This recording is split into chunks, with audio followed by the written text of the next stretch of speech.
Nire literatik. Munduko idazleei buruzko hitzak eta iritziak. Direnak eta ez direnak. Iradokizunak eta iruzkinak. Zuentzat. Nahi eran, buktegin.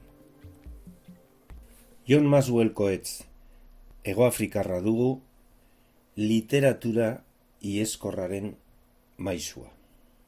Literatura Nobel saria eskuratu zuen 2003, baina bera, betidanik, sari guztietatik aparte, argitaletxe potere haiengandik iesi eta bere erabateko independentzian ibilitako idazlea dugu. Hegoafrikan jaio arren, Londresera juntzan eta antze informatika ikasi. Gerosago, linguistika edo hizkuntzalaritzan doktoratu zen, 1969. Baina juntzan irakastea literatura Estado Batutara. Ara juntzan, hasiera batean bere herrian egon nahi etzulako eta Erresuma Batuan erez, baina bertan irakasten ibiliarren, etzun inolako baimenik lortu hortan segitu ahal izateko. Izan ere, Vietnamgo gerraren kontra ibiltzeagatik, Estado Batuak utzi behar izan zituen. Garai hartakoa da bere mendebaldeko lurra, lehenengo narrazioa, 1974. Baina, hortan, aurkitzen den ezaugarria, alegia, izugarrizko indar narratiboa, konpromesua bere ingurukoarekin eta batipat funtsezkoa den narrazioa eta saiakeraen arteko lotura, hori ja antzeman genezaken bere lehenengo novela hortan. Aparte izak, ekarrizun noski bere konpromisoa, esan bezala, bortizkeriaren kontra, razismoaren kontra, gorrotoaren kontra, miseriaren kontra, eta batipat zapaltzaien aurka. Hortik edan izan du bere literatura.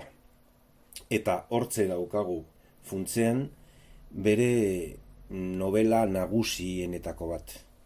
Disgrace ingelesez, euskeraz zoritzarra izan zitekeena, baina Oskar Aranak ondo, baino beto, itzulita, lotzaizuna. Lotzaizun hortan, aurkitzen dugu, ez zoritzarra nor persona batena, baizikan eta desorea, lotza, eta nolabait gatazka sozial eta arrazazko haren aurrean salaketa. Salaketa zeinena, balioen galerarena. Eta aldarrikapen bat, hain zuzen ere, norberaren independentziarena. Nolabaiteko garai bateko Robinson Crusoen jarreraren aldarrikapena.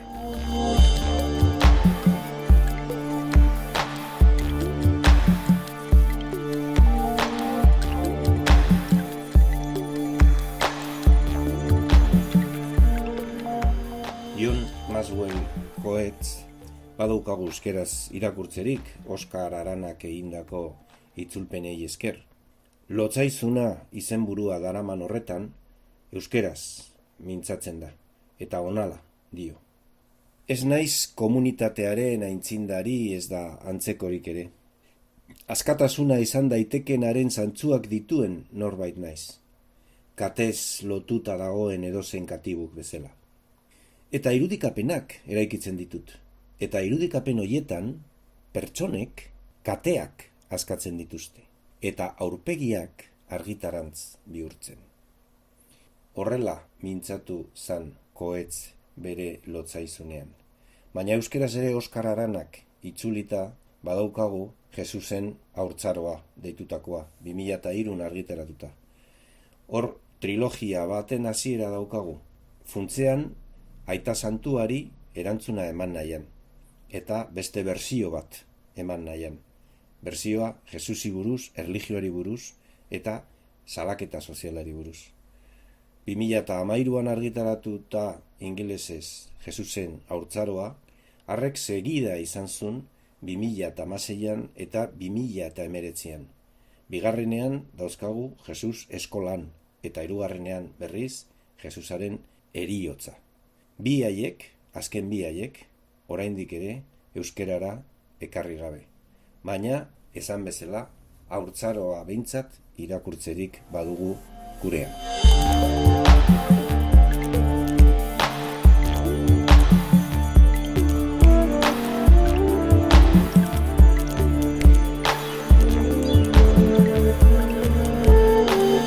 Edozein modutan ere, Goetzen gandik gehien miresten dudana, gehien gustatzen zaidana, izan da hasieran nioen bezala, bere alegina, bere gaitasuna eta bere indarra lotu ahal izateko narratiba eta entzegua.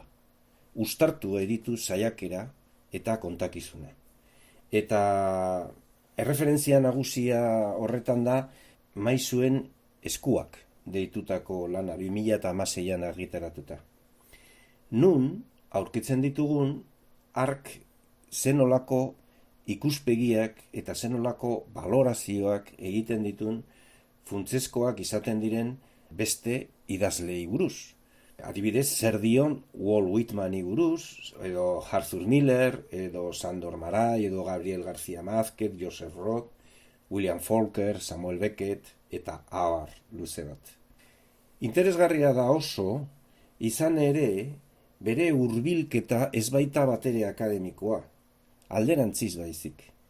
Bere hurbilketa da guztiz singularra eta personala. Iristen da haiengana bakoitzarekin nolabaiteko kontu kitaketa egin ahal izateko.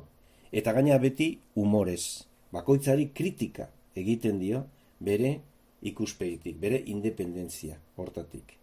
Zein izan dan bere independentzia, hain zuzen ere, beti literatura eta kultura, mendebaldeko kulturatik kanpo ibili dala, naiz eta izugarrizko kultura izan. Lortu du, aipatu kultura eta literatura, hurbiletik behiratu beharrean, oso urrutitik behiratzea. Eta ordun aurkitzen ditugu horretan gure kulturaren kontraesan guztiak. Berari esker. Horregatik, berari ere, eman behar dizkiogu eskerrak. Eta horregatik nire literatik John Maxwell Coetzee irakurtzeko, bere literatura iezkorraz gozatzeko gomitea egiten dizuet. Hurren arte.